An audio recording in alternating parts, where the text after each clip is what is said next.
Madame Buki has 7 husbands, and they all love her. She had arrived in Okensu 6 months earlier with her unusual household. The villagers had gathered to watch as she stepped down from the lorry, followed by 7 strong young men carrying her belongings. Everyone assumed they were her sons or perhaps workers she had hired. The house she had built on her land was impressive and spacious with many rooms. The villagers welcomed her warmly because wealthy newcomers usually brought prosperity to a village. It was during a casual visit from some village women that the truth came out. Madame Buki introduced each of the young men as her husband. The women nearly fainted from shock. They rushed back to tell everyone what they had discovered. The entire village buzzed with gossip. In all their years, they had seen men with many wives, sometimes up to 10 or more, but never had they heard of a woman with 7 husbands. The villagers watched with fascination as Madame Buki's household operated. She was 45 years old, confident and commanding. Her husbands worked on her large farm, harvested crops, cooked meals, fetched water, and kept the compound clean. She sat under the shade giving instructions while they labored. When she needed something, they competed to serve her first. At night, they took turns attending to her needs. It was exactly like a household where one man had many wives, except everything was reversed. The villagers talked endlessly about this strange arrangement, but Madame Buki bothered no one. She resumed her businesses of rearing pigs and selling expensive jewelry to people from different towns. Her wealth grew and she helped several villagers with loans and advice. Slowly, people began to accept her unusual family. Then one afternoon, a group of 20 angry men and women arrived in Okensu asking for Madame Buki.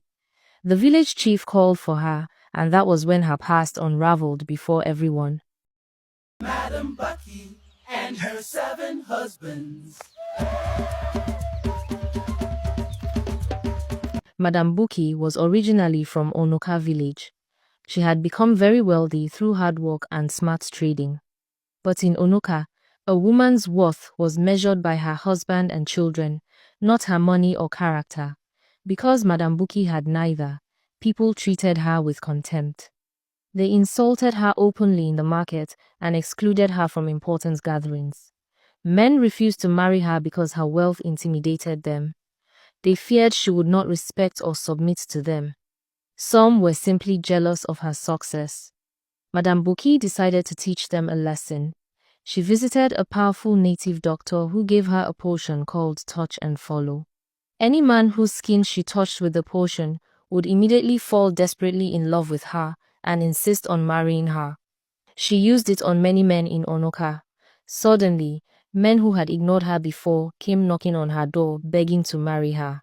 Their families were horrified and tried to stop them, but the men refused to listen. Some moved into her house despite their families' protests. Mothers came weeping and begging Madame Buki to release their sons. Brothers came threatening her, but the enchanted men defended her fiercely against their own relatives. The situation became unbearable. Madame Buki selected 7 men from the many under her spell and disappeared with them one night. She relocated to Okensu where nobody knew her story. Now, months later, the people of Onoka had finally found her.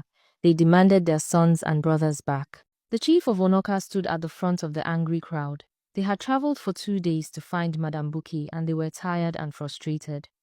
The families of the missing men had pooled money together to hire a tracker who finally discovered where she had gone. When they arrived in Okensu and saw the 7 young men working peacefully on Madame Buki's farm, their anger boiled over. These were sons who had abandoned their own families, brothers who had left their responsibilities, and young men who had futures before Madame Buki enchanted them. They were ready to hurt Madame Buki. The 7 husbands formed a protective wall around Madame Buki, ready to fight their own families. The standoff looked dangerous, so the Onoka people retreated to plan another approach. They returned days later with a different strategy. This time, women led the group and they came to beg rather than threaten. Some women admitted they had been cruel to Madame Buki because they were jealous of her wealth. The men confessed they had felt intimidated and small around her success, so they attacked the one thing she lacked. After much pleading, Madame Buki agreed to break the spell. She gave each husband a different potion to drink. Their eyes cleared and confusion replaced the obsessive devotion. They recognized their families and remembered their former lives. The men looked around confused, wondering how they had ended up so far from home. Some began to weep when they realized the months they had lost under the enchantment. But then the same people who had apologized moments earlier turned hostile again. They wanted to beat Madame Bukki for what she had done. The anger they had suppressed during their begging now exploded. They called her a witch and demanded she be punished. Some picked up stones while others grabbed sticks from the ground. The people of Okensu stepped forward and blocked them. They had grown to love Madame Bukki during her time in their village. She had helped their economy, shown kindness to everyone, and caused no trouble. They refused to let Onoka people harm her. The Okenzu chief raised his staff and declared that Madame Bukki was under their protection. He reminded the Onoka people that they had created the problem by treating her badly in the first place. He said if they had shown her respect and kindness, she would never have sought such desperate revenge. Defeated, the Onoka delegation left with the 7 men. Some of the younger women from Onoka looked back at Madame Bukki with something like understanding in their eyes. They too knew what it felt like to be judged only by their marital status. Madame Bukki remained in Okensu where she lived peacefully as a respected member of the community, finally finding the acceptance that had always escaped her. She never used the potion again. She had learned that true belonging could not be forced or bought with magic. It had to be earned through genuine kindness and contribution to the community. The people of Okensu valued her for who she was, not for who she had married, and that made all the difference.